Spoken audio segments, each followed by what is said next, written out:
تو تعلیم جو ہے وہ چینج کر سکتی ہے بہت. تعلیم کا ایک ایسا نظام، میں یکساں نظام کے پرسنلی بہت زیادہ حق میں نہیں ہوں، کیونکہ میں سمجھتا ہوں ایکسلنس کو کیپ نہیں کرنا چاہیے، بیس لائن کو کیپ کرنا چاہیے کہ اس سے نیچے کسی کو نہیں گرنے دیں گے. 8ویں جماعت کے بچے میں یہ کیپیبلٹیز ہونی چاہیے، مگر ایکسلنس کو کہ جو بہترین ایکسپیریمنٹل ڈیزائن پہ بنے ہوئے اسکول ہیں، جس طرح میگنٹ اسکول ہوتے ہیں، یہ بھی پبلک اسکول ہوتے ہیں، کہ ان کو نہیں کنٹین کرنے کی کوشش کرنی چاہیے ایکسلنس کو، لیکن بیس سے نیچے کوئی بچہ نہیں آنا چاہیے، ایک ایکریڈیٹڈ پروگرام ہونا چاہیے. تو ایک تو میں یہ سمجھتا ہوں یہ بہت بڑا ایکولائزر ہے تعلیم، اور اس کے بعد صرف تعلیم نہیں، یہ یقین کہ تعلیم کے بعد آپ کو جو مستقبل میں اپرچونٹیز ملنی ہیں وہ بھی برابر کی ہیں، اور تعلیم ہی یا ہنرمندی کی ہی بنیاد کے اوپر آپ کو ملے گی نوکری. اس وجہ سے نہیں ملے گی کہ آپ مصدق صاحب کو جانتے ہیں، اس وجہ سے نہیں ملے گی. اس وجہ سے نہیں آپ کو کوٹا ملے گا، چاہے وہ گیس ہو یا کوئی اور چیز ہو، کہ آپ کسی طاقتور شخص کو جانتے ہیں. اس وجہ سے ملے گی کہ آپ جو وہاں پہ نوکریاں پیدا کر رہے ہیں، جس طرح کی آپ فیکٹریاں لگا رہے ہیں، اس میں بہترین بچیوں کو برابر کی اپرچونٹیز ملیں گی. تو آپ کہہ رہے ہیں کہ 2030 میں پاکستان بدل جائے گا؟ دیکھیں، مجھے یہ لگتا ہے کہ پاکستان سٹیبلائز ہو گیا. پاکستان ایک بڑے ٹرموائل سے گزر رہا تھا، تو میں کوئی بہت آپ کو گلابی حسین تصویر نہیں دکھانا چاہتا، لیکن بہرحال ہم سٹیبلائز ہو گئے ہیں. وہ سٹیبلٹی ہماری دنیا بھی ریکگنائز کر رہی ہے، ہماری ریٹنگز میں بھی آ رہا ہے، ہمارے ریزروز میں بھی آ رہا ہے. ایسا نہیں کہ آپ جھول نہیں دکھا سکتے ہمارے معاشی نظام میں یا ہمارے دیگر نظام جو ہیں اس میں، لیکن ایک باہر کیف ایک سٹیبلٹی آئی ہے. اب اس سٹیبلٹی کے اوپر ہم نے کیسے اس کو ترقی کی طرف لے کر جانا ہے، کیسے ہم نے اس کو انلیش کرنا ہے، جس کے لیے وہی باتیں بار بار جو نیازی صاحب کہہ رہے ہیں، جو میں کہہ رہا ہوں، وہ آڑے آئیں گی کہ آپ نے کیا اب اس کو اپرچونٹی کو سب کے لیے انلیش کرنا ہے یا 5 لوگوں کے لیے کرنا ہے. ٹھیک ہے، یہ فیصلہ جو ہے یہ فیصلہ کرے گا ہمارے اگلے 5 سال کا. تو مجھے بڑی امید ہے کہ چاہے جس طرح ابھی وزیر اعظم نے کہا ہے، کیونکہ آپ نے تھوڑا سا حوالہ اس کا دے دیا موسمیاتی تغیر کا بھی، مجھے یہ امید ہے کہ جیسے انہوں نے کہا کہ مجھے 300 دن کا پلان دو، کہ اگلی دفعہ اگر اسی طرح کا سیلاب آئے تو 30-15% نقصانات کم ہوں. تو اگر ہم موسم پہ بھی، اگر ہم جو ہم کلائمیٹ کے ساتھ انجسٹس کرتے ہیں اس پہ بھی غور کریں گے، اگر ہم یہ جو غریب لوگوں کی بستیوں کے اوپر میزائل برساتے ہیں اپنے ہوٹل بنا کے پانی کے راستے میں اور اپنے ریزورٹ بنا کے، ان سے ہٹ جائیں گے، تو میرے خیال میں چاہے وہ اگر آپ اقتصادی ترقی کا سفر دیکھیں، موسمیاتی اسٹیبلٹی کا، یا اس عذاب سے ہٹنے کا جو معاملہ ہے اس کو دیکھیں، اگر اس کے اندر جسٹس آپ انووک کرنے کی کوشش کریں گے، تو میرے خیال میں پاکستان اس وقت کم از کم اس اسٹیبل سٹیج پہ آ گیا ہے جہاں سے پرواز کی جو امکانات ہیں وہ بہت بڑھ گئے ہیں. ورلڈ جسٹس ریٹنگ میں تو پاکستان 129ویں نمبر پہ ہے. اچھا، آپ بیرسٹر عمیر نیازی صاحب، آپ کو کیا لگ رہا ہے 2030 کا جو پاکستان ہے، 5 سال بعد کا پاکستان کیسا پاکستان ہوگا؟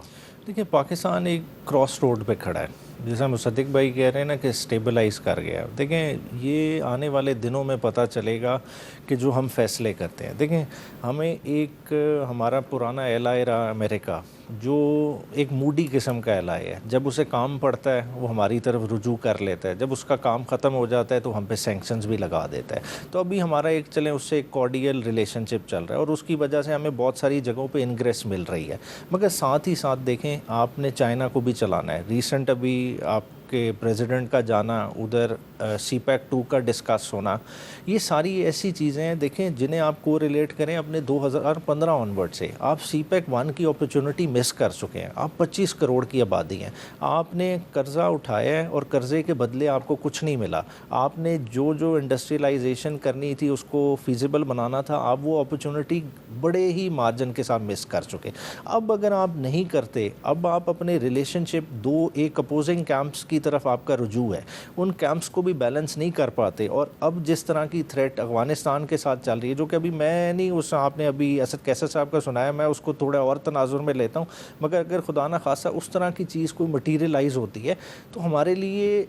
تو آپ یہ کہہ رہے ہیں کہ پاکستان کو اب کسی اور جنگ میں انوالو نہیں ہونا چاہیے. 100%. اگر ہم وہ اوائڈ کریں گے تو جو روڈ میپ مصدق ملک صاحب انویزج کر رہے ہیں پھر تو پاسبل ہے. کیونکہ امریکہ جو ہے وہ اب کہتا ہے جی بگرام ایئر بیس واپس کرو, وہ کوشش کرے گا پاکستان کو اس میں استعمال کرنے کی. 100%. دیکھیں اگر آپ کے ساتھ وہ اگر گڈی گڈی کھیل رہا ہے تو وہ آپ سے بہت کچھ ایکسپیکٹ بھی کرتا ہے, اور اگر آپ نہیں کریں گے اور اگر آپ جس طرح سے اپنا پوسچر دے رہے ہیں, بیانات سے جس طرح سے آ رہا ہے, آپ کا افغانستان کی طرف ایک قسم کا ہاسٹائل پوسچر ہوتا جا رہا ہے ٹائم ٹو ٹائم, اور میں سمجھتا ہوں نیبر کے ساتھ اس طرح نہیں ہونا. ایک بہت بڑی جنگ ہے, میں کشمیر کا مسئلہ بیچ میں نہیں لے کے آتا, لیکن اس وقت جو ورلڈ لیڈرز ڈسکشن کر رہے ہیں اس وقت فلسطین کا مسئلہ بڑا اہم. آپ کو لگ رہا ہے 2030 تک فلسطین کا مسئلہ حل ہو جائے گا؟